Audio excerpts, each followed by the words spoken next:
Welcome to Voices from the Bench, a dental laboratory podcast. Send us an email at info@voicesfromthebench.com or look for us on Facebook at Voices from the Bench. Greetings and welcome to episode 137 of Voices from the Bench. My name is Elvis. And my name is Barbara. So, Barbara, of course, again, recording this on a Friday before the Monday it gets released. Do we even want to talk about the presidential election, or are we just kind of... I was sitting back by my bench thinking, God, I wonder if Elvis is going to bring up the effing election. No, I really don't. I don't either. I was going to tell you that I've just been putting stupid stuff on Facebook just to piss people off arbitrarily, and it's working. That's a good way to do it. That's actually a really good way to do it. Yeah, it's just funny how, passionate it goes. But I'll just put these little funny things that I find funny, but damn, not everybody finds them as funny as me. So, yeah. Earlier today, I did a recording from two people in Canada and found out that they are enjoying the reality TV show that we're providing them. Oh, I'm sure they're laughing at us. Yeah. They say it's the best thing on television right now. Yeah, well, let's see what happens next Friday when we're recording this, what happens. So yeah, let's see.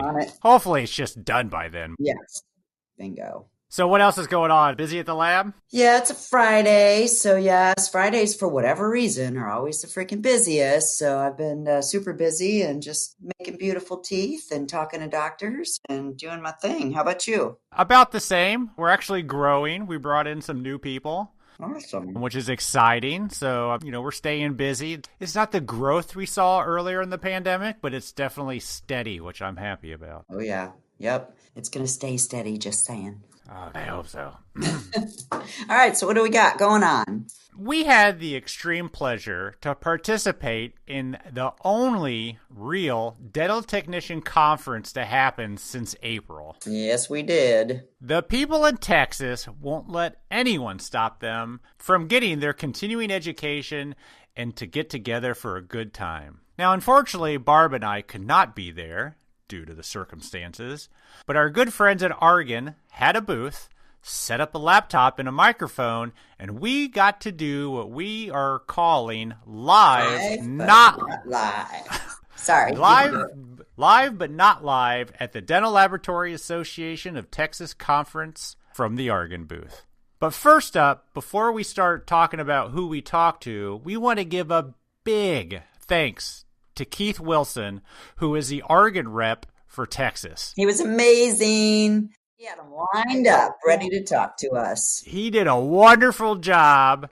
It was outstanding, the people he had lined up ready to go, one after the other, after the other, after the other. We had to say, hey, Keith, give us a break here. And you and I were home on a Saturday, and I'm thinking, oh, my God, this is going to be the longest Saturday ever. But it wasn't, and it was just so stimulating and awesome. And like you said, one after the other after the other. So it was just a great day. Enjoyed the heck out of it. It was a lot of fun. So we are officially making him the Voices from the Bench live guest scheduling associate. Congratulations, Keith. It's a great job. The pay is terrible. Congratulations. Thank you.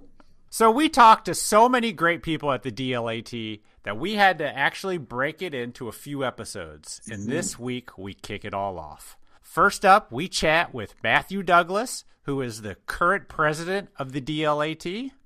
Then a good friend of the podcast, Lauren Blanton. Yeah. Who actually left Texas and came back during the pandemic to attend the show. And then we got to talk to one of the speakers at the event, Dr. John Buie, who's also one of those dentist technician guys. He also gives a nice technique that will help you with your all-on-implant conversions. So join us, live, not live, from the Argon booth at the DLAT meeting. Hey, Barbara, have you heard about Oradent and their new partnership? You mean Up 3D, Elvis? Exactly. The new P5 milling machine by Up 3D. Is it another private label milling machine on the market? Actually, no. That's the cool thing. Up 3D actually manufactures their own mills. Wow, that's awesome. What is the P5 milling machine offering? Well, for starter, the P5 is a 5-axis efficient dry mill. All right, so that's super ideal and totally convenient, but what about the quality of the milling? Well, it boasts software that produces high precision and fast milling. It can mill a crown, get this, in 14 minutes. Nice. And the tool life yields about 60 to 80 hours of quality restorations. Wow, that must be super expensive software. Do tell. The cam nasting software is included at no additional cost. Come on! That's a super great cost savings for any lab. Budget friendly without compromising any of the performance. All right, so let's talk about price. Well, the funny thing is it retails for only $18,000. Wow, that's a super game changer for labs of all sizes, big and small. Under $20K, a small lab can now do their own milling instead of outsourcing. But don't forget the medium and larger labs can benefit big time from this too. The Up3D recently opened a home office in California near Oradent. So does that mean the mill ships from California and the remote technical support is also in California? Yes, Barbara, you are correct. All right. Obviously, as always, they are both in the United States in Southern California. All you got to do is call our friends over at Oradent, 1-800-422-7373. Or you can visit their website at oradent.com. We appreciate your support of the podcast, Oradent. Thank you.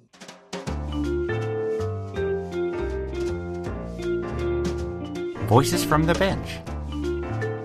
The interview. Hey Elvis, how you doing? Hey. Doing well. Fantastic. This is Keith. I've got another person here lined up for us. Holy schmoly. Who do Matthew we got? Douglas. He's our president Yeah. of DLAT and also a lab owner. So I'll let you talk to Matthew. He's got some facts for us and stats. Yeah. And, he lives down in the middle of Texas, so Houston area. Yeah, let's do it. Anyway, here you go. Thank you. Nice. How you guys doing this morning? Hi. Doing well. How are you, sir? If I was any better, I'd be twins, but I know y'all couldn't stand that. I've never been so good I've wanted two. Yeah. That's pretty good. Well, here we are. Yep. Live, not live, at the Oregon booth at the DLAT, the first meeting Of the year. of the different year, Yeah. let's say. I mean, it's hard to imagine that we actually had meetings in January and February, but here we are in October. Yeah, in October. We're talking to Matthew Douglas. You're the president of the DLAT this year, aren't you? Yes, sir. Congratulations. Awesome. Thank you. What a year to be president, huh? Really? Right. This is my second year to be president, and actually, since we changed the calendar year for the DLAT, I'll actually go through the next show as president, and then Wow. we'll change over again. Wow. So you'll have 3 shows under your belt. Correct. Nice. No stress in Nice. that, huh? No, it's like the new normal. Yep. So, Matthew Douglas, you're a lab owner there in Texas. What kind of lab do you have? Full service lab, just a little north of Houston, in a Okay. little town called Cleveland. We've been there probably 10, almost 15 years now. Nice. Do you have any family in the lab with you? Yes, it's like a family affair.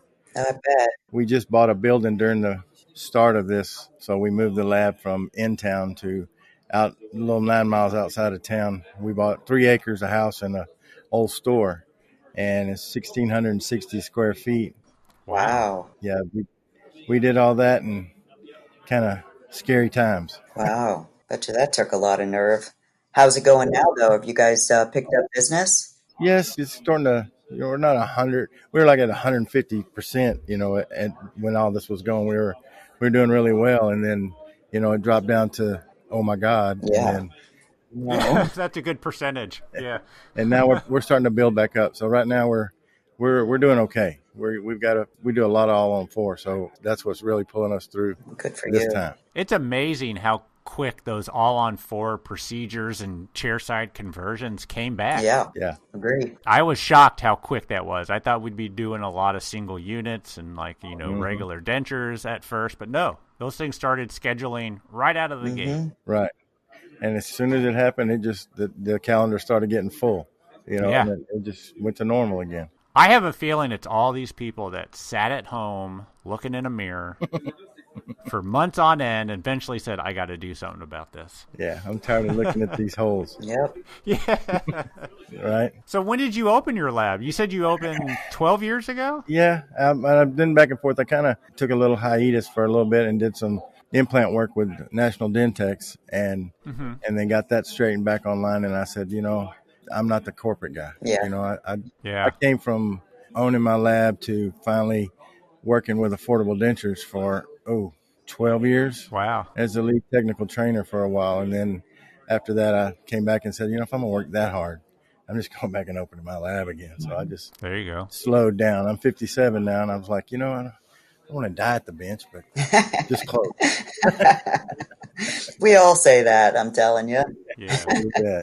So when you went to open your lab, did you go full service right away, or did you just start small? Or started with dentures, and then it morphed real quick because as soon as the denture thing started going, doctors are like, well, what else? And then they're like, well, I really like your work doing this, so what else can we do? And then I'm like, well, we can do some crowns. I don't cast the frames, but I got a guy that I've been working with forever. He casts our frames, and got about a 1% remake, and everybody's like, wow, man, I can't get my partials like you do them, so and then it just kept getting bigger and bigger and bigger and bigger. Nice. And how many technicians are you up to now? I have 5. 5? Yeah. All that with just 5? Wow. When you learn how to train, time is money, and you just have to tell them, if I see the whites of your eyes, you're going to get 4 more pans. I have never heard that. That's awesome. It's good because everybody in there, my wife, she kind of runs the shipping and receiving and all the accounting, because I told her, I said, look, I don't really care about the money. I'd do this for free if I could, And she's like, no, you can't do that. So when I want to give something away, she's like, put the brakes on, stop. Yeah. Yeah, it's good to have those people. Even I'm like occasionally, we'll do it for free. I know it's not really under warranty, but right. I understand the situation in this. I need someone to go, yeah. Elvis, what are you doing? Yeah.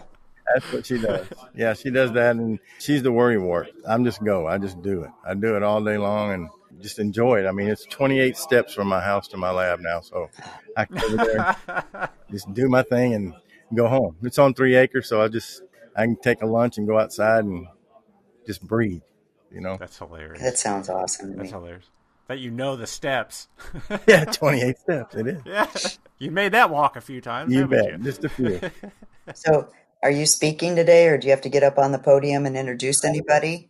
Several times. I've been up and down all day yesterday. I told everybody when I went home, I said, when I went back to the room, I said, I'm wearing comfortable shoes tomorrow because this is killing me.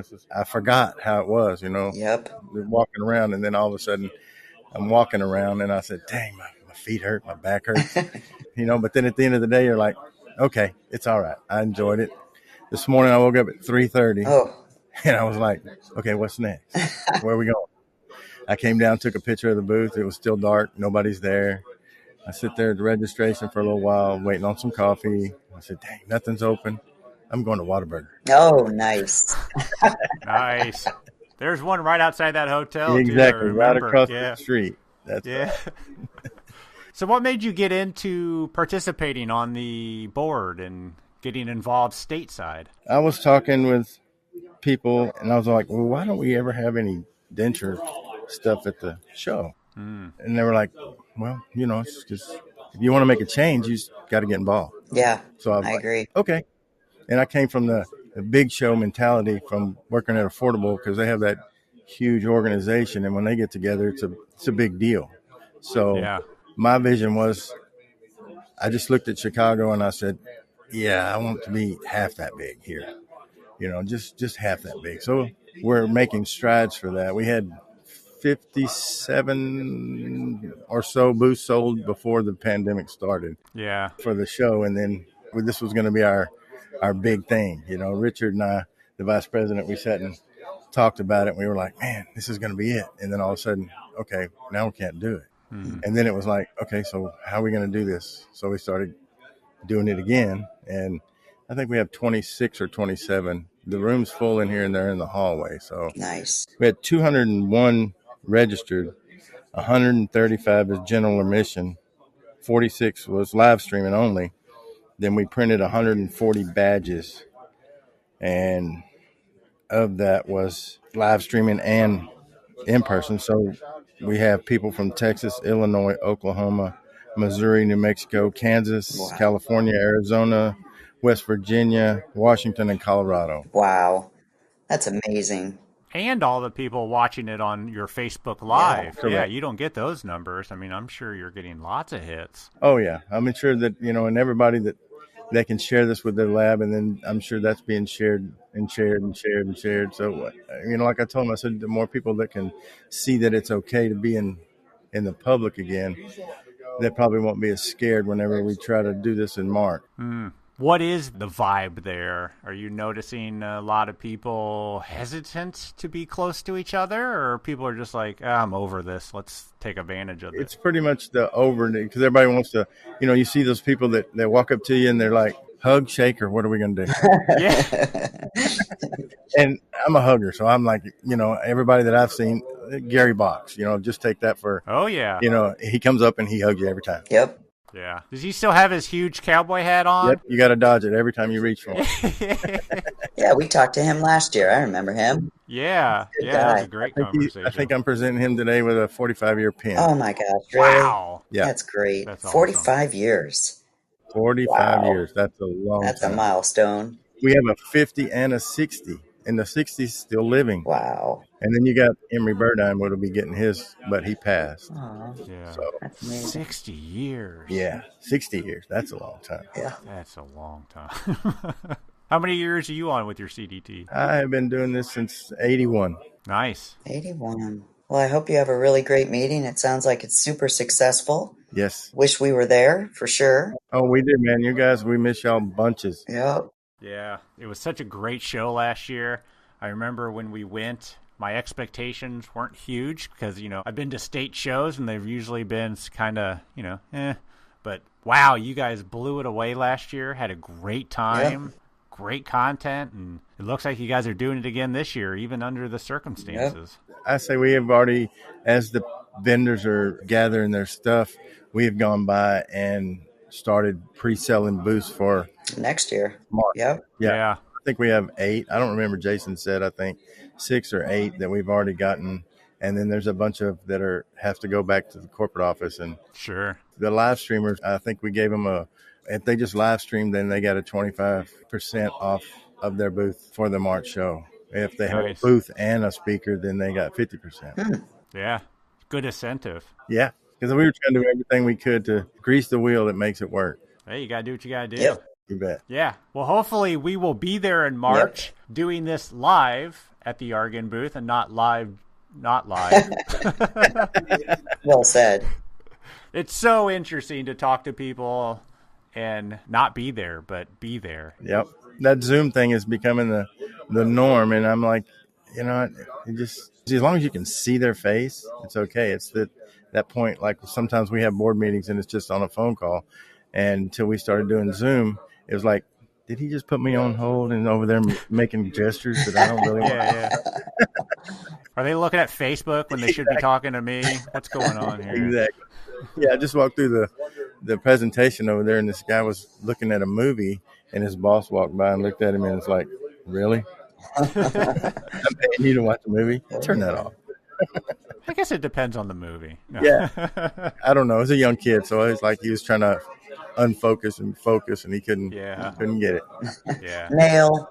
Yeah, probably right. Well, Matthew, thank you so much. We appreciate it. Thank you. We appreciate you putting on this meeting, really telling the industry that, hey, we can do this. Absolutely. Oh, yeah. That's awesome. If this is the new norm, then we'll just have to just keep chipping away at it till we get it back to where it was. Yep, exactly. Awesome. Well said. You bet. Have a great rest of the show, and we'll talk to you soon. We appreciate you guys. Thank you. Much. Thank you. Bye now. Bye. Hey, Elvis. Yeah. This is Keith. I have Lauren here, and she's AKA Mikey. Hi. How are you? Mikey. All right. I'm good. I mean, you know me as Michael, right? Oh my God! Now I know who you are. Yeah, Holy here. moly! Yeah. Finally, right? Sorry. I can't see anything. It's so weird. Yeah. I know I can't see you either. I wish there was a picture of you too, like right here on this laptop. That's a really great idea. We might be able to make that happen. Now, Barb, I'm going to remind you, this is our first super fan. She made the Elvis and Barb Rocks t-shirts. Oh my God. Really? I love those. That's me. That was super cool. Yeah. I know. It was like my first dabble into having like a weird stalker fan. Great. You called me a stalker. Yeah, there you go. And I remember I showed that shirt to my wife and she's like, what? Really? Who made that? You know, she's like, really? Who is this person? And you didn't like pull me up and show her like who I was, no, right? And then no, she's gonna like have her eye out for me, and yeah, great. That's good. Got her on the podcast, and you're freaking her out. Yeah, well, that's what I do. Make everybody uncomfortable. All right, so we are here at the Argon booth, the DLAT meeting, Saturday, live, not live, as we like to call it, because Barb and I are sitting in our homes, recording the people that were brave enough to go to this meeting, and we have on, so what do I call you, Michael, Lauren? You call me whatever you want to call me, I suppose. Everyone calls me Lauren. Lauren. Yeah, call me Lauren, but, originally the reason why I put Michael Lauren is because I had a couple of awards, right? And, people were saying, well, who's Michael? And I'm like, here.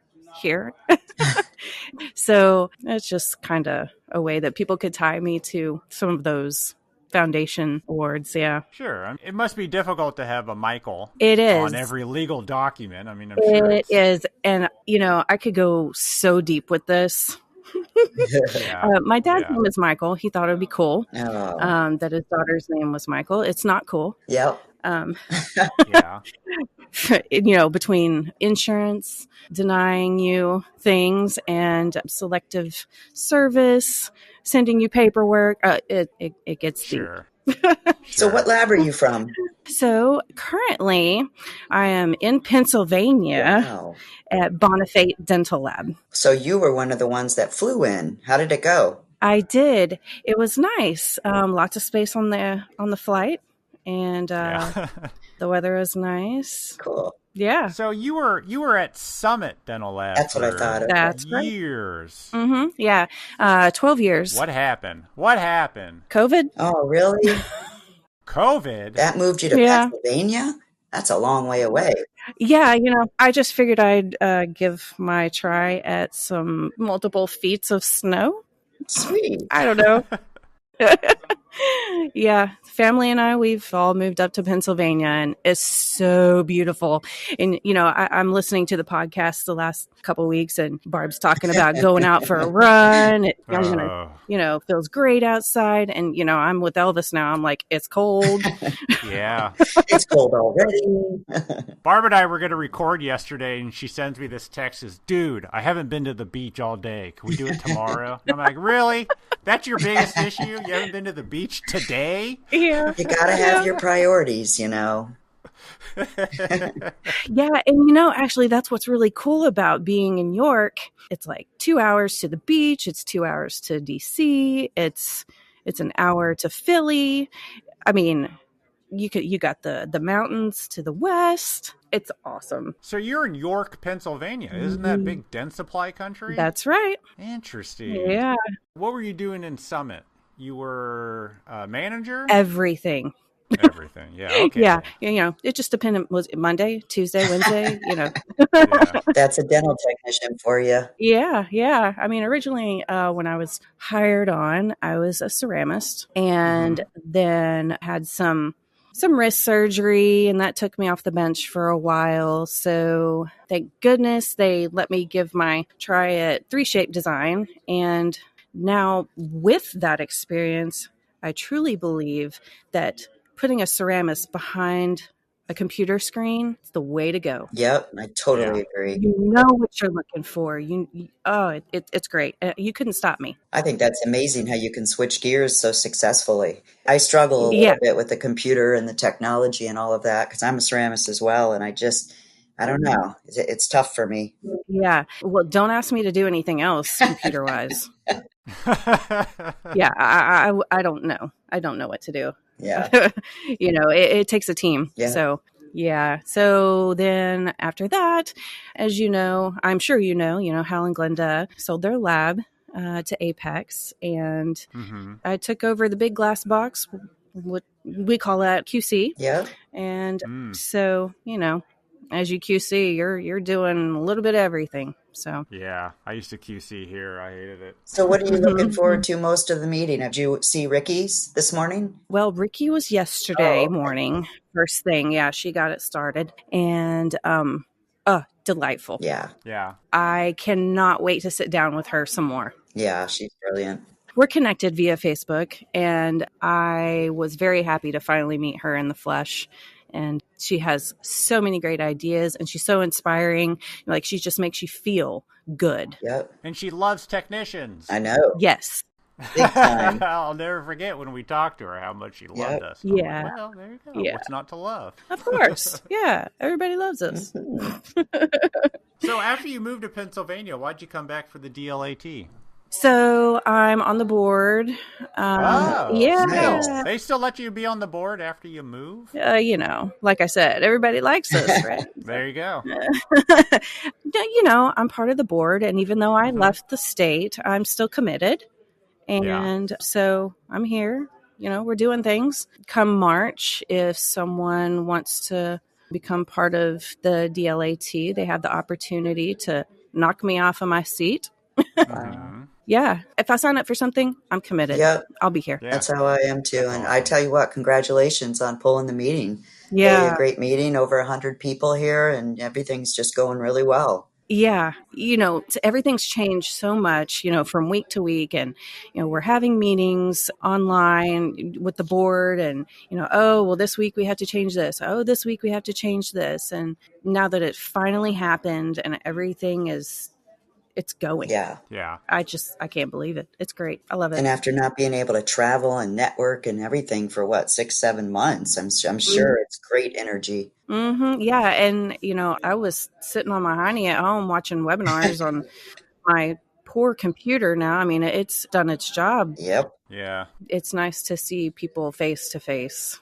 That's for sure. Yeah. I am webinared out. Yeah.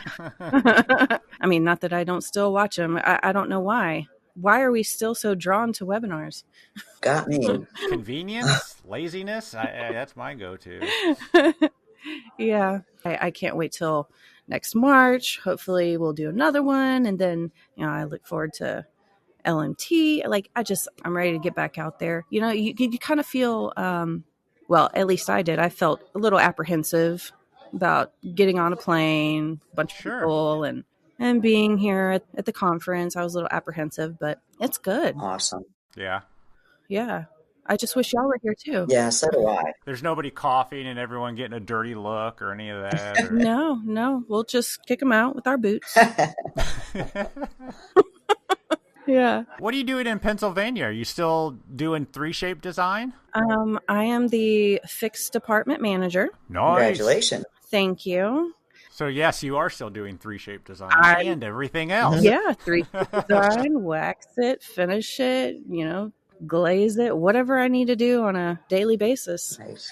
We're definitely, I can't say that we're back up to 100%, but we're definitely busy. Yeah, we hear that from everybody. That's so positive. Yeah, it makes me happy. Yep. I'm happy. Is there a state association in Pennsylvania? I haven't 100% looked into all of that. All I know is that number one, I needed to get my feet rolling up there. I get it. And then get the meeting here done, and then start looking into that, because that's something I definitely still want to be involved with, even, if they have one there face to face. Yeah. I'm not sure if they do. I know that LMT has their East Coast there, which would be happening around this time, I think. Oh, yeah. Yep. Well, something to think about and look into. I'm constantly looking at everything dental lab related online, NADL, the foundation. You've gotten a couple grants, haven't you? I hate to say it like this. I can't keep count. Wow. Good for you. That's fantastic. That's exactly what we want to hear, because those grants, people work really hard, and, that advanced education and the grants that are available. I love hearing that. Yes. During COVID, during my 3-month COVID stay at home, there is a Facebook page called Ladies of the Mill. And yes. I tried to join. They wouldn't let me. Well, quite upset. So I did a live video on their page during COVID, and that was one of the 3 points that I was talking about to everyone, was that the foundation has all of these scholarships. And at that point, I think it was the Mark Jackson. Yeah, probably. That was available. Yeah. So hopefully that inspired some people, because right at that point, I had gotten in the mail that I had gotten a second pillar scholarship. Cool. So I just took that excitement and tried to push it on everyone else to apply. Awesome. Well, thank you. Yeah. I mean, I can't say enough great things about the foundation and everything that everyone does to raise money for it. That should be your next endeavor. You should actually reach out to them. And they've got a lot of really great board members, committees, and all of that. That sounds like it's right up your alley. It truly is. And getting through this move, getting through this convention here, and get back home and start trying to get all my ducks in a row. And someone has told me that since now I've got 2 CDTs, I'm going for the third one, that I should be a, what is it? NBC board member? Proctor? A proctor, Oh, yes. Yeah. Gotcha. Yes. So, I've even thought about that. Great. It's just because of the foundation, I feel like more so that the sky is the limit, because it gave me a little giddy feeling like, okay, I can do this. That's great. That's so cool. I can hear the energy in your voice and the excitement in your voice. Totally get it. Oh, what CDTs do you have? Ceramics and Crown and Bridge. Awesome. And then I'm hoping that sometime this next spring, I will test for implants. Whoa, that's a hard one. Good for you.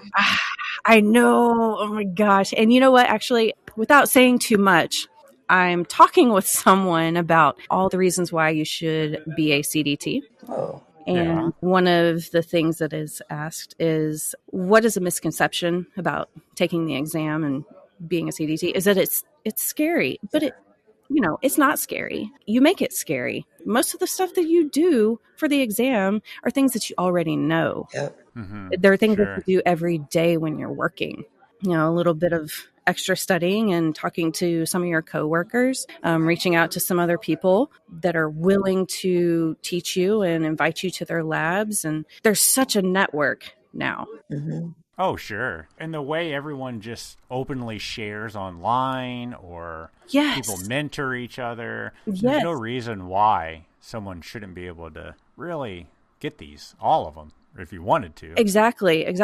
And you just kind of look at which scholarship is available, and some of them you can only win certain ones every other year. And so if you time it right, then, like you say, you should get all of them. Yep. Yeah, I mean, there's really no reason not to apply. No. I mean, explain the process of applying. It's not hard, is it? No, not hard. Go online to the Foundation for Dental Laboratory Technology.org, I think.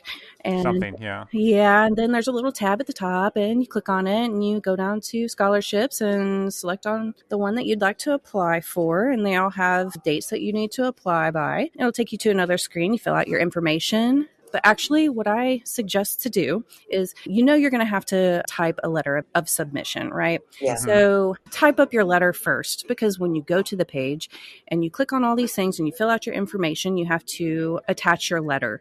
And if you don't have your letter prepared, then you end up like me the first time I did it, and everything just kind of clears. Yeah. So have your letter ready first, and then that way you can attach it. Cool. And basically, I spoke from the heart on how I feel about whatever the question was that pertained to each scholarship. I just type from the heart. Yeah. Yeah. I type exactly how I talk, how I feel. I'm me. Yeah. So that's the best way to do it. Well, good luck on that.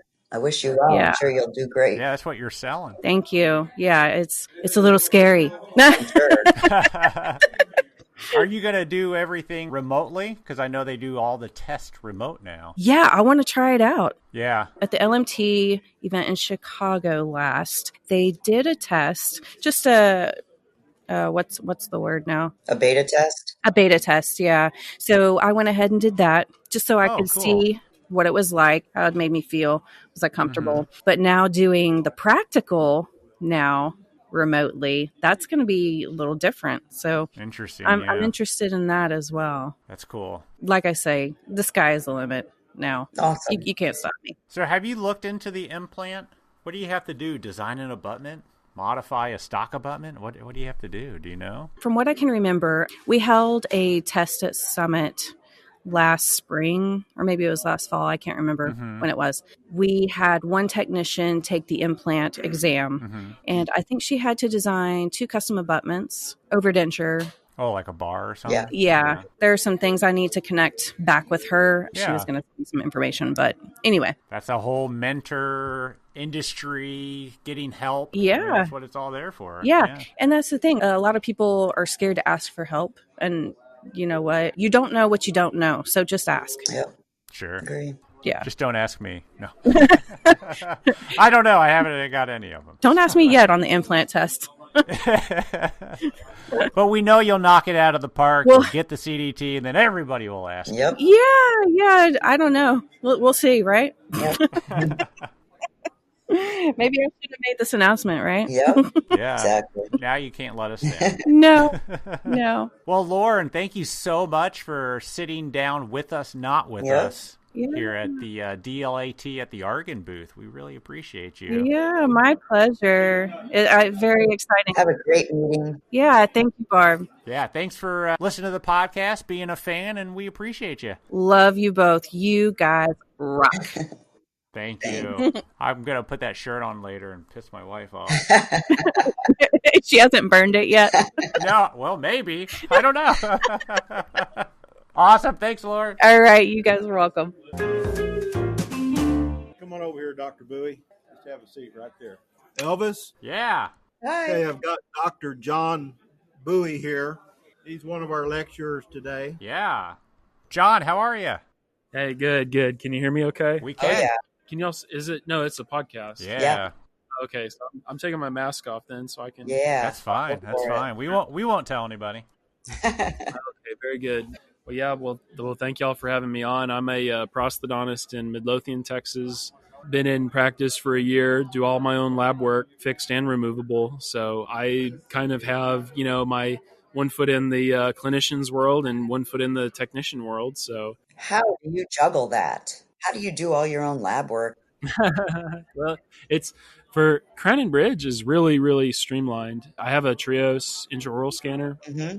And I do all of my designing on Exocad, and I outsource the milling, and then I do the glazing and staining when it comes back. So it's really pretty streamlined. That's actually like the most efficient part of my practice. It takes me just a few minutes to design a case and send it out. And then, I don't have to worry about the milling or the centering. And then for removable, it's a little bit more time. I set all my own teeth and pour my own impressions and do everything myself. So that takes a little bit more time, but it's still fun, and it's a lot more efficient for me. Wow. And I enjoy doing it, so. And you see 3 patients a day? Is that what you see? It's so funny. Like if you watched me from in the corner, on the ceiling, it's like go see a patient, do some work and then scurry back to the laboratory, to keep working. So it's really busy, but it's totally worth it. I keep my overhead down, and I can do for denture appointments. I can have 2 or 3 day turnaround times sometimes on between appointments. So it's just a lot of fun and efficient.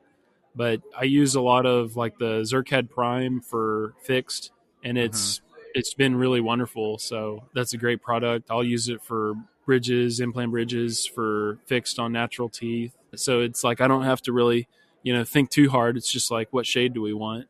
Wow. Nice. Are you ever going to think or consider getting an in-house laboratory technician eventually?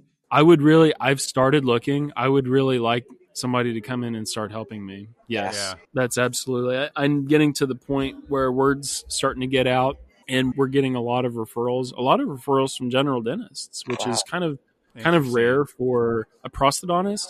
So yeah, I'm definitely open to having a technician come and work for me, full or part-time, really. I could keep somebody busy for sure. Well, you're in a room full of technicians. You never know. Yeah. I know. I really appreciate, it's tough. My wife is a dentist. She's standing a few feet away, and we were talking the other day, dentistry is just tough. Like, it's tough regardless of what you're doing. If you're, receptionist, filing insurance, an assistant, technician, dentist, surgeon, whatever, it's really tough. Like, there's a lot of pressure. There's a lot of time crunches. There's a lot of what we do is very technically challenging, especially as a technician. It's very, very technically challenging. Steps have to be followed. Consistency has to be made, and it has to be done tomorrow, right? It's very technically challenging. So I always have such a healthy respect for my colleagues and friends who are technicians. And I feel like a lot of times whenever I'm speaking to doctors, I sometimes I'll tell them, like, hey, I'm more of a technician than I am a clinician. Sometimes I feel like, because I pay so much attention to the lab side of things, because that's where it'll make you or break you. So, material science and all that stuff is just hugely important to me. Well, how'd you get into all that? I mean, what drew you to want to do your own work? That's it's kind of a neat story. When I was in residency as a first year and beginning of second year resident, It's like, man, I really just want to go home. I want to send out to a lab. And we have some really exceptional laboratories here in the DFW area. And, it's like, hey, let's just send this out, like, it'll come back in 2 or 3 weeks. It'll be nice. And, we won't have to think about it. But in our university system, there were some funds that were mismanaged at the highest level, of the health science center. So, like, all of a sudden it rolled downhill. So all of a sudden, like, our little tiny pros department, our budget just got cut almost completely, overnight.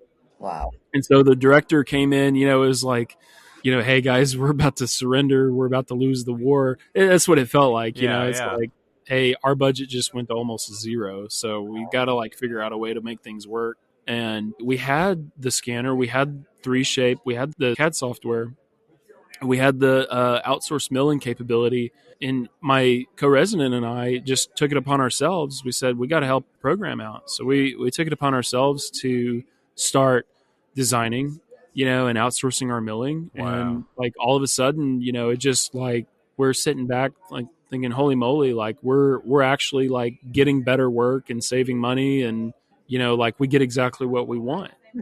And so it was just miraculous, how much more smooth our workflow and our efficiency went whenever we were doing our own work. When I was a third year resident, as my final year there, my co-resident and I, who we kind of developed our workflows, we basically said, we need to spend our third year, this needs to be the precursor to our practice. And so that's what we did. And I just never looked back. I just love it. It's just so fun. And it makes you understand things so much better. And on the clinician side too, if I understand the materials from a technician point of view, it's that makes my clinical decisions so much better, and so much easier, so you have to understand materials. And unfortunately, that's not really taught that well in dental education, is material science.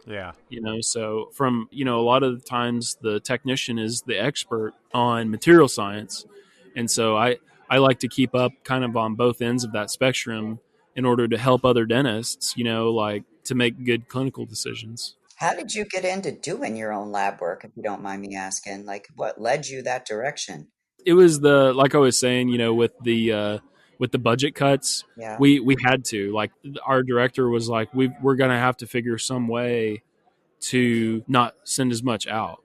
We have to. It was like, you guys got to start doing your own lab work. We didn't want to be 8 to 5 seeing patients and then 5 to 10 our Crown and Bridge. So we really tried to streamline it as much as possible. So that's what led me into the digital realm, into doing a lot on the CAD software, a lot of zirconia, milled restorations. I mean, and so it just kind of led us down the rabbit hole. And like I said, I never looked back. So most technicians, we don't really want the dentist to do their own work. Let's just be honest. So no, I know. I'm the exception. How do you end up at a dental technician conference? Exactly. Talking to a bunch of technicians about how you do it yourself? I know. I still rely, like I will still send some things out where it makes sense. Yeah. Like I tell the technicians here, when I lectured, it's like I'm like the link, between you and the dentist. Right, is what I do. I'm only one guy, and I know, most dentists, they just do not want to, or they don't have the patience for, they don't see the sense in doing their own. It's like going back to like economic theory, right? Whoever's the most efficient in doing whatever job it is should be the one doing that job. Mm-hmm. But I do think it helps. Like when I come and speak and when I talk in front of technicians, it helps them to talk to their doctors. Yeah. Because 95% of doctors are not going to be doing what I do. And so it really helps them to communicate better. Like, hey, this is what we can do. Yeah. The patient doesn't have to wear a flipper. We can prep some teeth, put a temporary bridge on. And then, when the implants are healed, it all goes back to singles, right? Like we can temporize them. You know what I'm saying? Like there's different ways. And that's what I bring to the table. I think a lot of the times talking to people is there's not just one set way that you have to do something, right? There's a lot of different, kind of creative ways that you can solve problems. That's one of the reasons why I like doing a lot of my own lab work is because I can, kind of tinker and see which direction I want to go and like kind of hammer out workflows in order to come up with something that might work better, and teach it to somebody else. Yeah. I don't keep any like secrets, I don't keep my techniques secret, like I'm an open book when it comes to explaining how I do things. Cause I just think that that's how we grow as a profession. Yeah, we have to share. Absolutely. There's no question, you have both sides. Yeah. Yeah, exactly.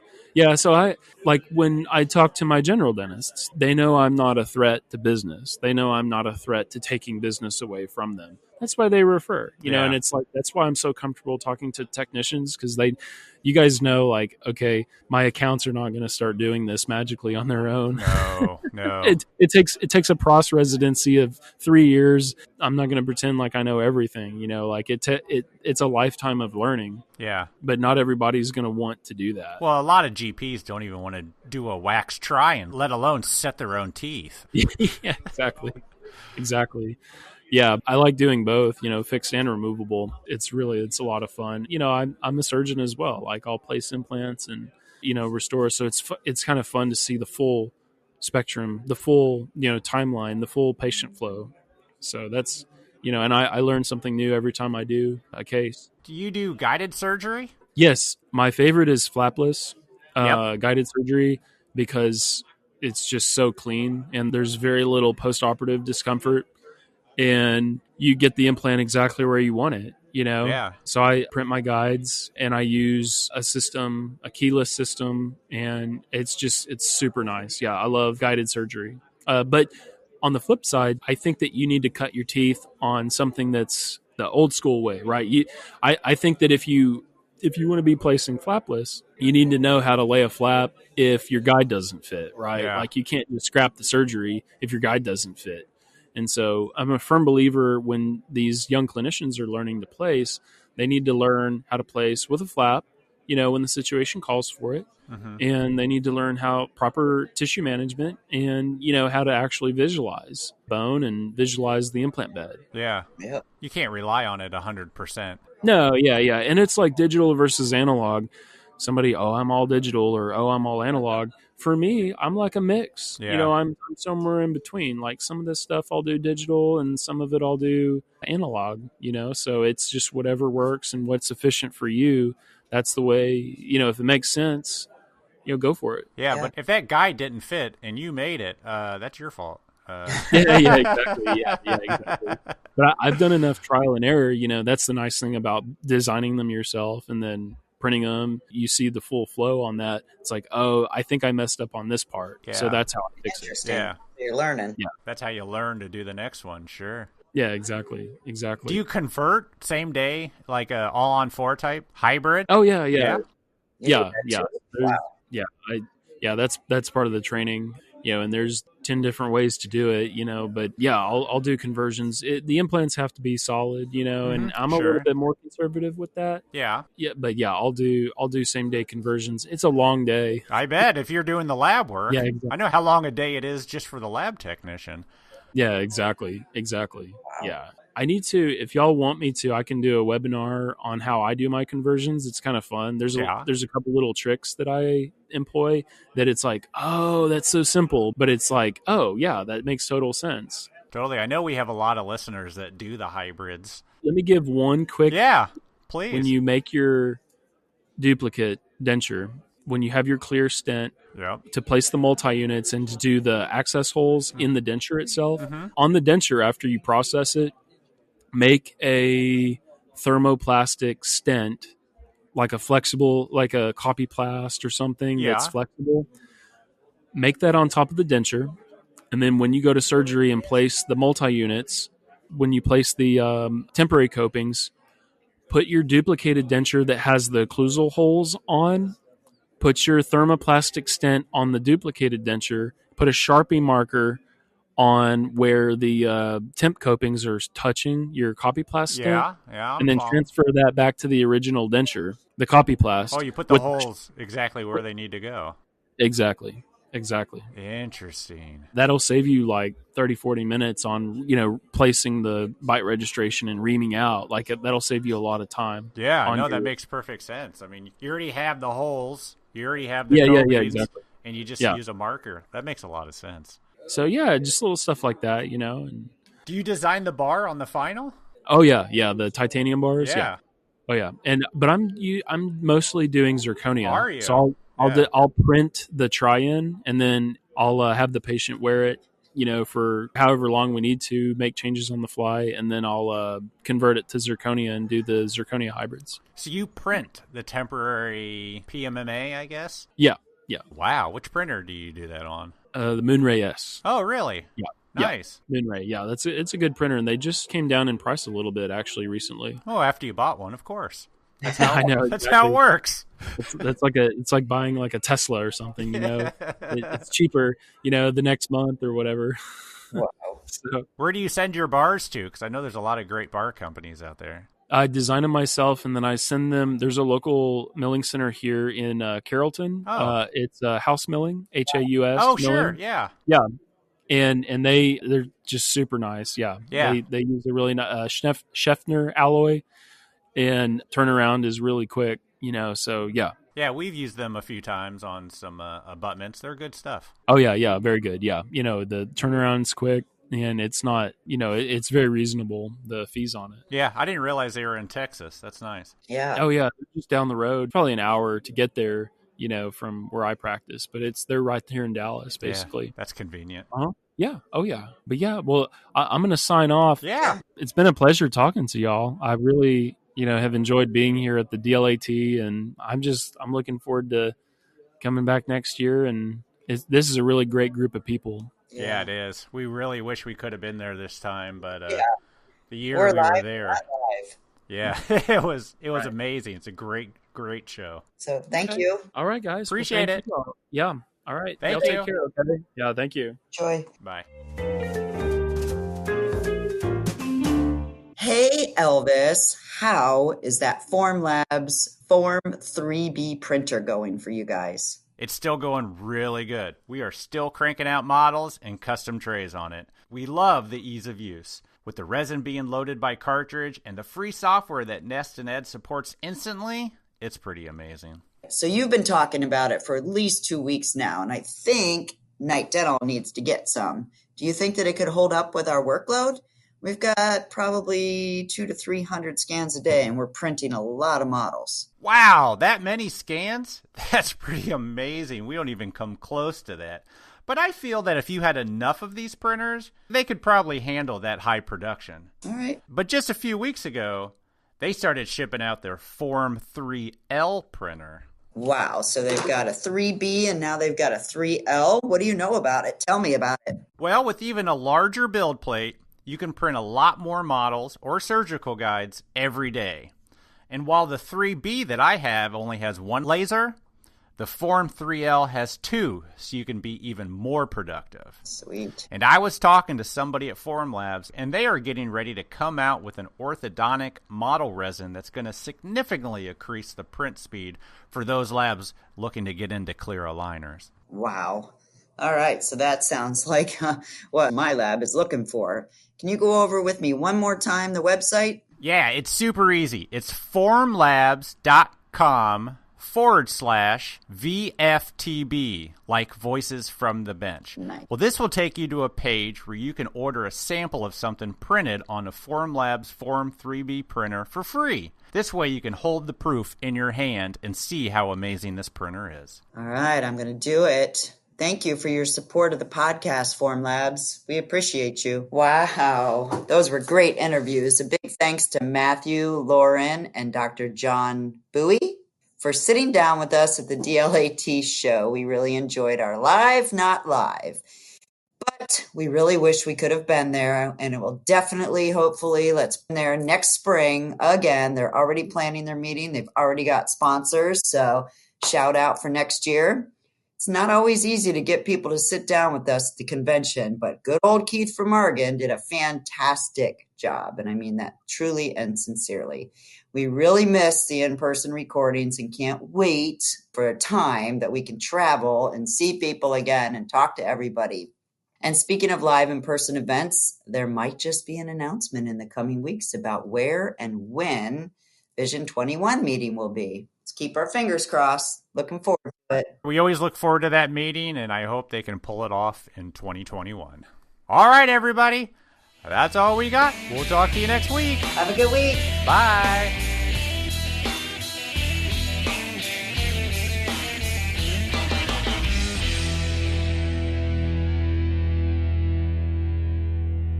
That's what I like to hear.